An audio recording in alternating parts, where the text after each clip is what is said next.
توفیق سے کہ آپ اس وقت دکھ میں تھے اور اللہ تعالیٰ نے آپ سے یہ دل میں خیال ڈال کر یہ اعلان کروا دیا کہ جی آپ لوگوں کے لیے یہاں قبرستان کی جگہ دیں گے، اور لوگ حیران ہوئے کہ کس طرح دیں گے، پیسے آئیں گے، لوگ اعلان کر دیتے ہوتے ہیں۔ یہ پھر پانی کا کس طرح سے صاف پانی کا شروع ہوا، پھر وہاں سے یہ لوگوں کی بینائی کے لیے، ان کی آنکھوں کے امراض کو دور کرنے کے لیے، جس طرح آپ نے اتنی خوبصورت بات بتائی کہ اب دیکھیں وہ جو پڑھ نہیں سکتے تھے قرآن پاک، وہ لوگ پڑھنے کے قابل ہو گئے، اور یقیناً جتنا وہ قرآن پاک پڑھیں گے ان کو تو اجر ملے گا، اس کا پورا اجر آپ کو بھی آ رہا ہوگا۔ تو ماشاءاللہ یہ پھر کس طرح کام جڑتے چلے گئے، ایک کے بعد دوسرا، دوسرے کے بعد تیسرا، تیسری کے بعد چوتھا؟ اصل میں انسان جو ہے وہ دو چیزیں ڈھونڈتا ہے دنیا کے اندر، ایک تو شہرت ہے اور دوسری جو ہے وہ دولت ہے۔ ایسے ہی مجھے اللہ تعالیٰ کی ذات نے دونوں چیزوں سے بہت زیادہ نوازا۔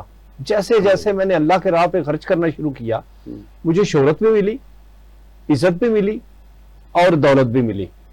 تو میرا دل جو ہے وہ جذبہ جو ہے یا شوق جو ہے وہ بڑھتا جا رہا ہے۔ میں کوئی ایک پروگرام تھا تو وہاں پہ میں نے اسکول کا فنکشن تھا، تو میں نے کہا جی کہ میں چاہتا ہوں دنیا میں 500-700 سال جیوں۔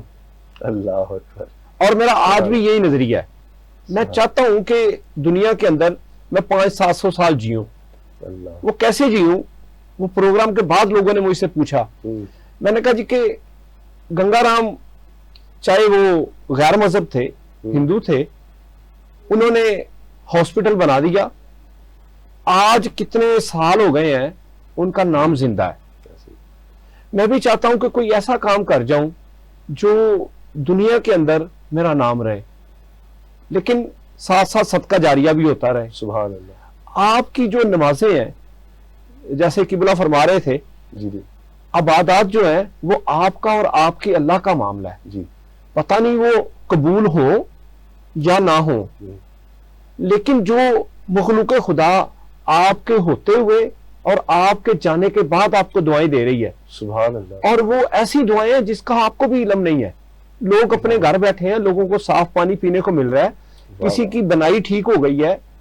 آپ دیکھیں کہ ہمارے جو غریب علاقے ہیں جہاں پہ اتنی سہولتیں نہیں ہیں، جی، وہاں پہ بزرگ جو ہیں وہ خود گاڑی پہ بیٹھ کے، یا کوئی کسی کے پاس اتنا ٹائم نہیں ہوتا کہ اپنے بزرگوں کو وہ اسپیشل ہاسپٹل میں لے کے جا سکے، جب یہی ان کے ڈور سٹیپ پہ ان کو سہولت ملتی ہے تو وہ جو بزرگوں کے دل سے دعائیں نکلتی ہیں، سبحان اللہ۔ اب یقین کریں میں سمجھتا ہوں کہ مجھے اللہ تعالیٰ کی ذات دنیا میں ہی ہر چیز دیتی جا رہی۔ اللہ اکبر۔ میں آخرت کی توقع تو بعد میں کروں گا، من دنیا کی جو جنت ہے، دنیا کی جنت دعاؤں سے ہی ہے، یا لوگوں کی سکون، اطمینان، اور دنیا کی دولت جو اللہ تعالیٰ کی ذات مجھے دن بدن دیتی جا رہی ہے، بڑھتا جا رہا ہے سسٹم، اور اللہ کا بڑا احسان ہے۔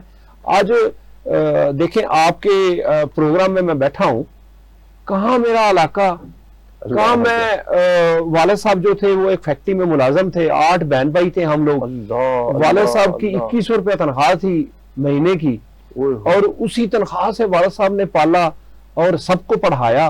اور میں آپ کو اپنی زندگی کا ایک واقعہ سناتا ہوں۔ جی جی ضرور۔ میں جب چھوٹا تھا تو میرے پاس اتنے پیسے نہیں ہوتے تھے کہ میں سائیکل کرائے پہ لے کے چلا سکوں، اپنی تو دور کی بات ہے، سائیکل جو 50 پیسے صرف 1 گھنٹے کے کرایہ تھا، تو میں وہ 50 پیسے نہیں ہوتے تھے کہ میں جا کے وہ سائیکل جا کے رینٹ پہ لے کے تو میں چلا سکوں۔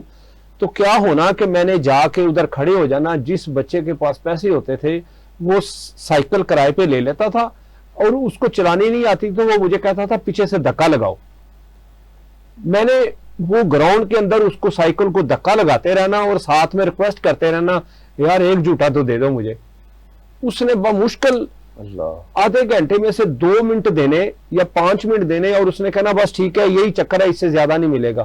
تو میں نے بڑا خوشی ہو کے وہ میں نے ایک چکر لگانا، وہ بھی وقت دیکھا ہے، آج بھی یاد ہے۔ اسکول جو ہمارا تھا ٹاٹ پہ بیٹھ کے پڑھتے تھے، وہ بھی آج بھی وقت یاد ہے۔ وہ سارے دوست جو غربت کے ٹائم میں ساتھی تھے آج بھی میرے ساتھی ہیں، میں آج بھی ان لوگوں سے ملتا ہوں، میں نے ان لوگوں سے کنارہ کشی نہیں کی۔ بہت خوب۔ تو جب اللہ تعالیٰ کی ذات آپ کو اتنا نواز دیتی ہے تو آپ کے اندر مزید جھکاؤ نہ آئے تو کیا فائدہ پھر؟ فائدہ نہیں ہے. اس کی ذات نے اتنا نوازا، اتنا سوچا بھی نہیں تھا. میں آپ کو بتا نہیں سکتا کہ اللہ تعالیٰ کی ذات نے اتنا نوازا. اور پھر آپ اپنے لوگوں پہ خرچ نہ کریں، اللہ کی راہ میں نہ، کیا خرچ، جس نے دیا ہے اسی کا، اور وہ دے رہا ہے اور زیادہ دے رہا ہے، دیا بھی اسی نہیں ہے. دیا بھی اسی نہیں ہے. اور سب سے بڑی بات میں آپ کو بتاؤں کہ آپ اگر یہاں پہ بہت سارے لوگ مالدار ہیں جن کی ڈیتھ ہو گئی ہے، موت کے بعد کوئی جانتا نہیں ہے ان کو. 2 سال بعد، 5 سال بعد، یا 10 سال اولاد بعد نہیں پوچھ رہی کہ قبر پہ چلے جائیں، کبھی کوئی ان کے لیے اصال ثواب بھی کر دیں، کبھی ان کو اور پڑھ کر. زیادہ سے زیادہ جو ان کی پہچان ہے وہ کب تک ہے؟ بیٹا اگر ہوگا تو وہ دعا کے لیے چلا جائے گا، یا ان کا پوتا دعا کے لیے چلا جائے گا. میں نے نہیں دیکھا کہ پوتے کے بعد کوئی اور جانتا ہو یا قبر کی نشانی باقی رہ جائے. اگر آپ دنیا کے اندر کوئی ایسا کام کر جائیں گے، کوئی ایسا پروجیکٹ ڈیولپ کر جائیں گے، یا چیز ایسی بنا جائیں گے جو صدقہ جاریہ ہو، اور اللہ تعالیٰ کی ذات نے وعدہ کیا آپ کے ساتھ، لوگ 500-700 سال بھی آپ کو دعائیں دیتے رہیں گے. قبر شاید آپ کی کوئی پہچانتا نہ ہو، لیکن آپ کا نام زندہ ہوگا. بالکل صحیح، بالکل صحیح.